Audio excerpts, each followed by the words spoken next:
सहाबा ने 20 रकात तरावी पढ़ी और ये 8 रकात तरावी पढ़ते हैं और कहते हैं हम अहले हदीस हैं। सहाबा इकराम रिजवानुल्लाह अलैहिम अजमईन के रास्ते पर जो चलेगा वही जन्नती है। सहाबा ने 20 रकात तरावी पढ़ी।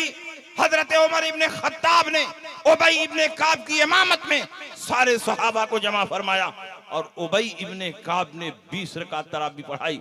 सहाबा में से किसी ने इनकार नहीं किया। सारे सहाबा उनकी इमामत में 20 रकात तरावी पढ़ते रहे।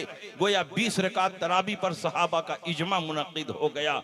और जब हजरत उमर का जमाना खत्म हुआ, हजरत उस्मान गनी आए तो उन्होंने भी 20 रकात तरावी पढ़ाई।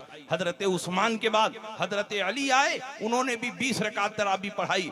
गोया 20 रकात तरावी ये खुलफाए राशिदीन की सुन्नत है और खुलफाए राशिदीन की सुन्नत पर चलना ये हकीकत में रसूल पाक की इताअत है। बताओ खुलफाए राशिदीन की सुन्नत पर कौन चल रहा है? हम चल रहे हैं। खुलफाए राशिदीन ने 20 रकात तरावी पढ़ी और नबी ने फरमाया जैसे मेरी सुन्नत पर अमल करते हो खुलफाए राशिदीन की सुन्नत पर भी अमल करते रहो। हजरत उबई इब्ने काब की इमामत में सारे सहाबा जमा हो गए। हजरत साइब इब्ने यजीद फरमाते हैं कानन नास यकूमून फी ज़मन उमर इब्न खत्ताब बिइश्रीन रकातन वल वित्र। सारे के सारे सहाबा उमर इब्ने खत्ताब के जमाने में 20 रकात तरावी पढ़ते थे और 3 रकात वित्र पढ़ते थे। और ज़ैद इब्ने रोमान फरमाते हैं कुन्ना नक़ूमु फी ज़मन उमर इब्न खत्ताब। क्या है भाई, सब लोग कहाँ हैं? बैठो, आखिरी तकरीर में यही प्रॉब्लम है।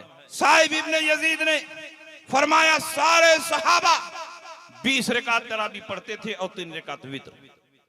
ज़ैद इब्ने रोमान फरमाते हैं सारे सहाबा 23 रकात पढ़ते थे, 20 रकात तरावी और 3 रकात वित्र। 1200 साल तक इसी पर अमल होता रहा। 1200 साल के बाद ये गैर मुकल्लिद पैदा हुए जिनको अंग्रेजों ने अहले हदीस का नाम दिया। अंग्रेजों का दिया हुआ ये नाम है अहले हदीस। इन्होंने कहा सारे सहाबा गलत, ताबईन गलत, तबे ताबईन गलत, अइम्मा मुज्तहिदीन गलत, औलियाए कामिलीन गलत। तरावी 20 रकात नहीं है बल्कि 8 रकात। इसलिए कि 20 रकात तरावी पढ़ने में इनकी नानी मर रही थी, बड़ी मेहनत लग रही थी। दिन भर रोजा रख के बिजनेस तिजारत के लिए दौड़ भाग करते हैं तो रात को 20 रकात पढ़ेंगे कैसे? तो खुद बदलते नहीं, कुरान को बदल देते हैं। हुए किस दर्जा फकीहान हरम बेतौफीक। कहा तरावी 20 रकात नहीं है बल्कि 8 रकात। और जब कहा गया दलील क्या है तो तहज्जुद वाली रिवायत को तरावी पर फिट कर दिया। रसूल पाक 8 रकात तहज्जुद पढ़ते थे और उसी रिवायत को उठा करके तरावी पर फिट कर दिया। मैं कहता हूं कि जो रिवायत तुम बयान करते हो वो तरावी से मुताल्लिक नहीं है बल्कि तहज्जुद से मुताल्लिक है। इसीलिए इमाम तिरमिजी ने उसको बाबू तरावी में नहीं बल्कि बाबू तहज्जुद में नकल फरमाया है। ये इस बात की दलील है कि तरावी 8 रकात नहीं है बल्कि 20 रकात।